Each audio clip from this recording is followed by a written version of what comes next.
15 सालों तक पश्चिम बंगाल की सत्ता में रही तृणमूल कांग्रेस अब सत्ता से दूर है। अब भारतीय जनता पार्टी की यहां पर सरकार है। शुवेंदु अधिकारी पश्चिम बंगाल के मुख्यमंत्री हैं। अब ममता बनर्जी के सामने सबसे बड़ा चैलेंज ये है कि आखिरकार वो अपनी पार्टी को टूटने से कैसे बचा सकती है।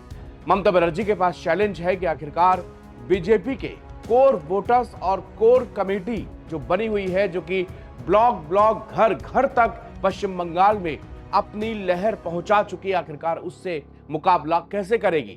ममता बनर्जी के सामने राजनीति की सबसे बड़ी अग्नि परीक्षा आकर खड़ी हो गई है और इसीलिए ममता बनर्जी लगातार अपने कार्यकर्ताओं से मिल रही हैं और उनको ये आश्वासन दे रही हैं कि हम लोग मजबूती के साथ लौटेंगे। एक दिन पहले ममता बनर्जी ने उन सभी उम्मीदवारों की एक मीटिंग बुलाई जो कि इस बार पश्चिम बंगाल के चुनाव में टीएमसी की तरफ से उम्मीदवार थे। उन सभी में जान फूंकने के लिए, उनका मनोबल बढ़ाने के लिए ममता बनर्जी ने स्पीच दी। उन्होंने कहा कि जो कार्यकर्ता हमारे साथ जुड़े रहेंगे उनको मैं एक काम सौंपती हूं कि वो जितने भी हमारे कार्यालय तोड़फोड़ हुई है उसकी मरम्मत करें, उस पर रंग रोगन करें, पुताई करें। जरूरत पड़ी तो मैं खुद जो है कार्यालय में पुताई करने के लिए पहुंचूंगी। उन्होंने कहा कि हम जरूर इस बार चुनाव हराए गए हैं, हमारी वोटों की चोरी की गई है, लेकिन हम मजबूती के साथ आगे बढ़ेंगे। इसी के साथ ममता बनर्जी ने एक बहुत बड़ी बात बोली, क्योंकि लगातार इस चुनाव के बाद में कहा जा रहा है कि टीएमसी के तमाम जो नेता हैं, बड़े नेता, वो बीजेपी के संपर्क में हैं। कई ऐसा मौके परस्त में नेता होते भी हैं, सभी पार्टियों में होते हैं, जो कि मौका देख के, समय देख के अपना पाला बदल देते हैं। टीएमसी के खेमे में भी ऐसे कई नेता बताए जा रहे हैं जो कि बीजेपी के संपर्क में हैं और वो लगातार बीजेपी में जाने का प्रयास भी कर रहे हैं। इसकी रिपोर्ट्स पर ममता बनर्जी ने कहा कि जिनको जाना है वो जा सकते हैं। मैं जबरदस्ती किसी को रोकने पर विश्वास नहीं रखती हूं। जो पार्टी में रुकेगा हम उनके साथ में मिलकर काम करेंगे, हम पार्टी को और मजबूत बनाएंगे, हम पार्टी में नए लोगों को जोड़ेंगे, पार्टी को फिर से खड़ा करेंगे। ये कहना है ममता बनर्जी का। ममता बनर्जी जब से चुनाव हारी है उसके बाद अलग अलग रूप उनको देखने को मिल रहा है।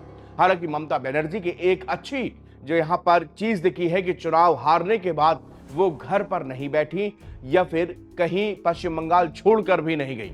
वो लगातार कहीं ना कहीं नजर आ रही हैं। एक काला गाउन पहनकर 3 दिन पहले वो कलकत्ता हाईकोर्ट भी पहुंची थी। कलकत्ता हाईकोर्ट में कल सीजीआई की बेंच के सामने उन्होंने अपनी दलीलें भी रखी थी। ये ममता बनर्जी जो है वो पोस्ट वायलेंस जो हुआ था बंगाल में, उसके खिलाफ जो अर्जियां लगाई गई थी उसकी सुनवाई के लिए वो खुद उनकी पैरवी करने के लिए वहां पर पहुंची थी। ममता बनर्जी गाहे बगाहे हर कहीं नजर आ रही हैं। वो लगातार अपने कार्यकर्ताओं को संबोधित कर रही हैं, वो लगातार जो है अपने कार्यकर्ताओं से मिल रही हैं ताकि टीएमसी को खड़ा किया जा सके।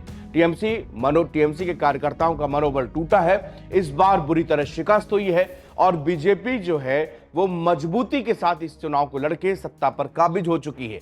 अब कई लोग उनके राजनीतिक भविष्य की बात कर रहे हैं। कई लोग कह रहे हैं कहीं वो उत्तर प्रदेश की मायावती ना बन जाए। जिस तरह मायावती चुनाव हारने के बाद एक और आज वो उत्तर प्रदेश की राजनीति में बिल्कुल रसातल में चली गई हैं, कहीं उसी तरह टीएमसी का भी हाल ना हो। क्योंकि हाल के कुछ सालों में देखा गया है कि कैसे राष्ट्रीय पार्टियों के जैसे ही वो चुनाव जीत रही है स्टेट में, तो स्टेट की जो लोकल पार्टी हैं उनका जो है दमन हो रहा है, उनको वो खत्म होने के दौर पर चली आ रही हैं। कई ऐसे उदाहरण हैं जिससे आप देश भर में अगर आप देखेंगे तो आपको समझ में आएगा कि कई क्षेत्रीय पार्टियां अब बिल्कुल खत्म होने की कगार पर है। बहुजन समाज पार्टी जो कभी उत्तर प्रदेश की सत्ता में सबसे पहले आती थी, उत्तर प्रदेश की सत्ता पर काबिज रहने वाली, और आज उनके हालम यह है कि लोकसभा में एक ऐसे मर्तबा भी आए जब उनको 0 सीटें मिली, एक भी सीट नहीं मिली और आज पार्टी का पूरा कैडर तितर-बितर हो चुका है।